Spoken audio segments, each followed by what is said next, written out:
The sun rode high in a cloudless sky of a perfect summer morn.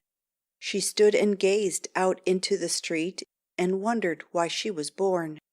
On the topmost branch of a maple tree that close by the window grew, a robin called to his mate enthralled, "I love but you, but you, but you." A soft look came in her hardened face. She had not wept for years.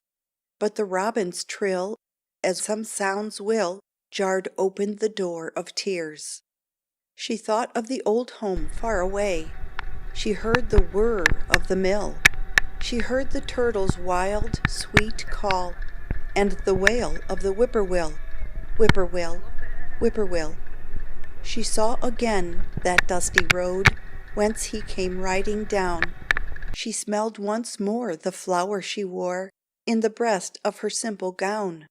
Out on the new-mown meadow she heard two blue jays quarrel and fret, and the warning cry of a phoebe bird, "More wet, more wet, more wet." With a blithe hello to the men below, who were spreading the new-mown hay, the rider drew rein at her window pane. How it all came back to-day! How young she was, and how fair she was! What innocence crowned her brow! The future seemed fair, for love was there, and now, and now, and now. In a dingy glass on the wall near by, she gazed on her faded face. "Well, Meg, I declare what a beauty you are!" She sneered, "What an angel of grace!" Ha ha, ha ha, ha ha, ha ha! What a thing of beauty and grace! She reached out her arms with a moaning sob. "Oh, if I could go back!" Then swift and strange came a sudden change. Her brow grew hard and black. "A curse on the day and a curse on that man, and on all who are his!" she cried. "May he starve and be cold! May he live to be old, when all who loved him have died!" Her wild voice frightened the robin away from the branch by the window sill, and little he knew as away he flew of the memories stirred by his trill.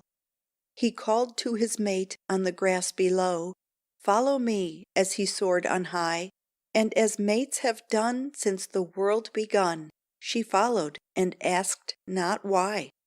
The dingy room seemed curtained with gloom. Meg shivered with nameless dread. The ghost of her youth and her murdered truth seemed risen up from the dead. She hurried out into the noisy street, for the silence made her afraid. To flee from thought was all she sought. She cared not whither she strayed. Still on she pressed in her wild unrest, up avenues skirting the park, where fashion's throng moved gaily along in Vanity Fair, when hark! A clatter of hoofs down the stony street, the snort of a frightened horse that was running wild, and a laughing child at play in its very course. With one swift glance Meg saw it all. His child, my God, his child! She cried aloud as she rushed through the crowd, like one grown suddenly wild. There, almost under the iron feet, hemmed in by a passing cart, stood the baby boy, the pride and joy of the man who had broken her heart. Past swooning women and shouting men, she fled like a flash of light. With her slender arm she gathered from harm the form of the laughing sprite. The death-shod feet of the mad horse beat her down on the pavings gray, but the baby laughed out with a merry shout, and thought it splendid play. He pulled her gown and called to her, "Say, dit up and do dat some more. Dat's just ze way my papa play wis me on ze nursery floor." When the frightened father reached the scene, his boy looked up and smiled from the stiffening fold of the arm death cold of Meg, who had died for his child. Oh, idle words are a woman's curse, who loves as women can, for put to the test, she will bare her breast, and die for the sake of the man. End of poem. This recording is in the public domain.